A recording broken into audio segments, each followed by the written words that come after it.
আপনার ছাদের বাগানকে একটি অসাধারণ জায়গায় রূপান্তরিত করতে আমার সাথে যোগ দিন আর দেখা যাক আমি আপনাদের কতটুকু সহায়তা করতে পারি। হ্যালো গাইজ, আসসালামু আলাইকুম। Welcome back my channel Tania's blog and cook. যদি তোমরা আমার মতো বাহিরে সময় কাটাতে ভালোবাসো কিন্তু তোমাদের বড় উঠান বা ঘুরতে যাওয়ার পরিস্থিতি না থাকে, তাহলে আর চিন্তা করার কোনো কারণ নেই। তোমাদের ছাদই হতে পারে অসাধারণ জায়গা। কল্পনা করো সবুজে ঘেরা সকালের কবিতে চুমুক দেওয়া, অথবা তোমার প্রিয়জনদের সাথে তারার নিচে শান্ত সন্ধ্যা উপভোগ করা। ছাদ বাগান একটি কেবল সুন্দর জায়গাই নয়, বরং এটি স্বাস্থ্যের জন্য অত্যন্ত উপকারী। এটি শহরের তাপ প্রদাহের প্রভাব কমাতে সাহায্য করে, বৃষ্টির পানি শোষণ করে এবং স্থানীয় বন্যপ্রাণীদের জন্য একটি আবাসস্থল তৈরি করে। ছাদের বাগান শুরু করার সময় মানুষ যে বড় চ্যালেঞ্জের মুখোমুখি হয় তা হলো সীমিত জায়গায় কী করবেন তা নির্ধারণ করা। আপনাকে এমন জায়গা নির্ধারণ করতে হবে যেখানে সূর্যের আলো আছে, বাতাস আছে, ছায়া আছে। আরেকটি চ্যালেঞ্জ হলো সঠিক গাছপালা নির্বাচন করা। আপনাকে জলবায়ু, সূর্যালোকের পরিমাণ এবং আপনার স্বাচ্ছন্দ্যের স্তর বিবেচনা করতে হবে। যেমন ধরুন, কিছু গাছপালা খুব কম রক্ষণাবেক্ষণের প্রয়োজন হয়, আবার কিছু গাছে নিয়মিত ছাঁটাই এবং পানি দেওয়ার প্রয়োজন হয়, এবং কীটপতঙ্গ এবং রোগের কথা বললে চলবে না। তার জন্য কিছু ঘরোয়া টোটকা আছে, আপনারা চাইলে পরবর্তী কোনো ভিডিওতে শেয়ার করতে পারি। ঘরের ব্যবহার করা তরকারির খোসা, চা পাতি, পেঁয়াজের খোসা, কলার খোসা, এরকম আরও অনেক কিছু আছে যেগুলো দিয়ে ছাদ বাগানের কাজ করতে পারবেন, যেগুলো কীটপতঙ্গ, রোগবালাই থেকে মুক্ত রাখবে বাগানকে। তার জন্য বাইরে থেকে কোনো কীটনাশক কেনার প্রয়োজন নেই। অল্প জায়গায় আপনি কিভাবে ছাদ বাগান তৈরি করবেন, আসুন একটু ধারণা দিই। খুব বেশি জায়গা ব্যবহার না করে দেয়ালে লাগানো প্ল্যান্টার ইনস্টল করুন। উদাহরণস্বরূপ, আপনি পেটুনিয়া বা জেরানিয়ামের মতো কিছু ফুলের গাছের সাথে কিছু লম্বা গাছ একত্রিত করতে পারেন। তারপর হাঁটা চলার জায়গা রেখে গোছালো সারিবদ্ধভাবে কিছু গাছ লাগাতে পারেন। বিশ্বাস করুন, এটি হবে আপনার জন্য একটি শান্তির জায়গা। এখানে গেলে সবুজের ছোঁয়ায় চোখ মন দুইটাই জুড়িয়ে যায়। এই ছাদটি আগে একটি খালি নিস্তেজ জায়গা ছিল। উপরের ছাদে কেউ আসতোই না। আমার বিয়ের পর আমি শখ করে প্রথমে কিছু গাছ এনেছিলাম। সবজি গাছ ছিল বরবটি। তারপর আস্তে আস্তে একটা একটা করতে করতে আজকে আমার এই বাগান। এখানে সবাইকে সময় কাটায়, ভালো লাগে। বিকালবেলা গেলে তো আরও ভালো লাগে। বিকালের ঠান্ডা শীতল বাতাস, পরিবেশটাই অন্যরকম। আপনাদের একটা গল্প বলি। আমার বিয়ে হয়েছে 6 বছর রানিং। এই 6 বছরে হাতে গোনা 6-7 বার গেছি, তাও 1-2 দিনের জন্য। ওদের নিয়ম, যাওয়ার নিয়ম নাই, এই জন্য আমার বেশিরভাগ সময় এখানে কাটে। আমি বাইরেও কোথাও যাই না, যাওয়া পড়ে না। সারাক্ষণ বাসায় থাকতে হয়। বাসায় থেকে থেকে একদম বোর হয়ে যাচ্ছিলাম। তারপরে এই ছাদ বাগানের উদ্যোগটা আসে। তারপর থেকে বেশিরভাগ সময় এই ছাদে ব্যয় করতাম। এত একটা খারাপ লাগা কাজ করতো না। সংসারের কাজ সব কিছু শেষ করে বিকালটা ছাদে কাটাতাম। ভালোই লাগতো। একটা অন্যরকম আনন্দ পাওয়া যায়, প্রশান্তি আসে। শহরে এমন একটা অবস্থা, কোথাও তো যাওয়ার মতো জায়গা নেই। সারাক্ষণ শুধু রুমে থাকো, সংসারের কাজ করো। সংসারের বাইরে যে কোথাও গিয়ে সময় কাটানো, হয়তো সবার ক্ষেত্রে না, কিছু কিছু মানুষের আছে তাদের বন্দি জীবন কাটাতে হয়। এটা তাদের জন্যই পারফেক্ট হবে, যারা কোথাও যেতে পারে না, বাসায় থাকতে হয়। চাইলে অবসর সময়ে এই যে ছাদ বাগানে একটু সময় কাটালে একটা অন্যরকম ভালো লাগা কাজ করবে, সময় কাটবে।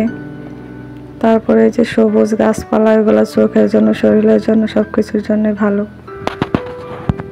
তাহলে এই ভিডিওটি থেকে মূল সুবিধা হচ্ছে এটি কতটা সূর্যালোক পায় এবং তাপমাত্রা কেমন।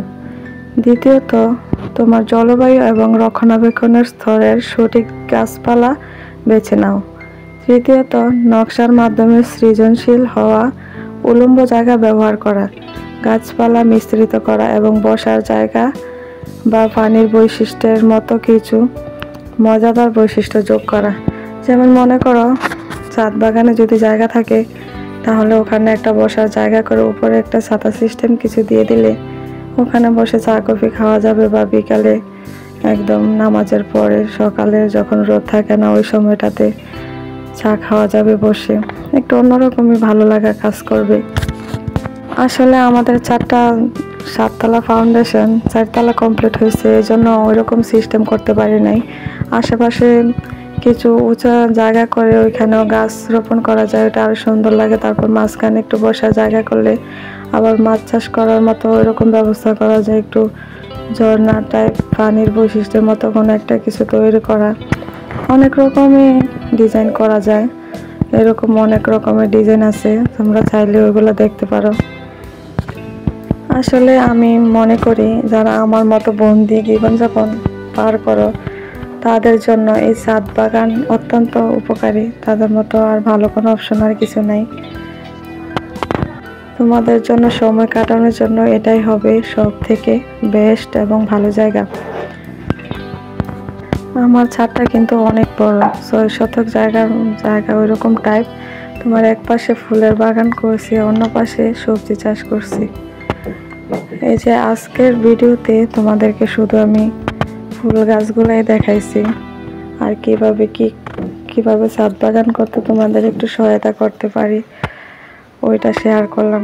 তোমাদের কোনো প্রশ্ন থাকলে অবশ্যই কমেন্ট করতে পারো, কোনো কিছু ছাদ বাগান সম্পর্কে কোনো কিছু জানার ইচ্ছা থাকলে বা আগ্রহ থাকলে প্রশ্ন করতে পারো, বা কোনো সহায়তা লাগলে বলতে পারো, আমি করতে পারি। বিশ্বাস করো বেশি কষ্ট লাগে না, প্রথমে একটু অসুবিধা হয়, যেমন মাটি জোগাড় করা, টব, এইসব কিছু ম্যানেজ করতে একটু অসুবিধা হয়। যখন একবার এগুলা ম্যানেজ হয়ে যায় তারপর আর অসুবিধা হয় না।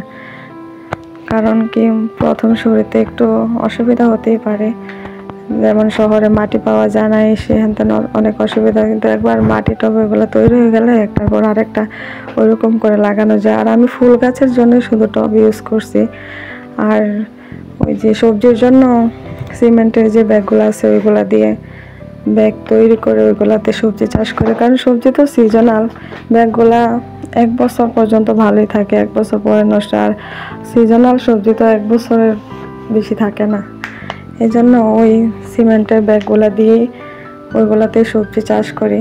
সবজির বাগানটা তোমাদের আর অন্য একটা কোনো ভিডিওতে দেখাবো, আজকে শুধু এইগুলা দেখাচ্ছি, কারণ সবটা দেখাইতে গেলে ভিডিওটা অনেক লম্বা হয়ে যাবে, তোমরাও বোরিং ফিল করতে পারো, এই জন্য সবটা দেখাতে পারলাম না। আর ছাদ বাগান শুরু করতে আহামরি সারেরও প্রয়োজন হয় না। আমাদের ঘরের যে কিচেনের তরকারির খোসা বজ্র ওইগুলো আছে, ওইগুলা তোমরা কিছুদিন রেখে ওইগুলোকে জৈব সার করে নিতে পারো। তারপরে কিছু পরিমাণ 50% মাটি, 25% বালি, 25% জৈব সার মিক্স করে লাগিয়ে দিলে হয়। আর আমি করি কি, তোমার একটু মাটি, একটু বালি বা কোনো একটা সার যোগ করি, বা কোনো সময় করি না, মাঝখানে একটু মাটি দিয়ে মাঝখানে একটু তরকারি যে কাঁচা খোসাগুলো দিয়ে বলে, তারপর আবার মাটি দিয়ে ওইখানে গাছ লাগিয়ে দিই। মাশাআল্লাহ খুব সুন্দর হয়ে যায় সবজিগুলা। কারণ যতদিনে না গাছগুলা বীজ থেকে গাছ হয়, তারপর গাছ বড় হতে হতে ওইগুলা পচে জৈব সারে রূপান্তরিত হয়ে যায়। তারপরে রয়েছে বিভিন্ন তরকারির খোসা ভিজিয়ে পানি দেওয়া, জৈব সারটা দেওয়া, ওগুলা দিলেই হয়ে যায়। একটা একটা করে শুরু করো, ইনশাল্লাহ তোমাদেরও একদিন এমন বড় একটি ছাদ বাগান হয়ে যাবে, তখন খুবই ভালো লাগবে। যদি তুমি আমার এই ছাদ বাগানের ভিডিওটি দেখে ছাদ বাগান করতে অনুপ্রাণিত হও, তাহলে নিচের কমেন্ট বক্সে একটি কমেন্ট করে যেও। তোমার পরিকল্পনাগুলো শেয়ার করো, প্রশ্ন থাকলে অবশ্যই জিজ্ঞাসা করো, আমি উত্তর দেওয়ার চেষ্টা করব। এতক্ষণ ধরে আমার পুরো ভিডিওটি দেখার জন্য তোমাদের অসংখ্য ধন্যবাদ। আর এভাবে চলার পথে আমার সাথে থেকো, পাশে থেকো, এভাবে সাহায্য করো। আজকে এই পর্যন্তই, দেখা হবে আবার কোনো এক্সাইটেড ভিডিও নিয়ে। ততক্ষণ সবাই ভালো থেকো, সুস্থ থেকো, আমার জন্য দোয়া করো, আর অবশ্যই চ্যানেলটা সাবস্ক্রাইব করবা। এটা তোমাদের কাছে আমার অনুরোধ। আর একটা লাইক কমেন্ট শেয়ার করতে ভুলবা না। তোমাদের অনুপ্রেরণাই আমার সামনে এগিয়ে যাওয়ার শক্তি। সবাই ভালো থেকো, সুস্থ থেকো।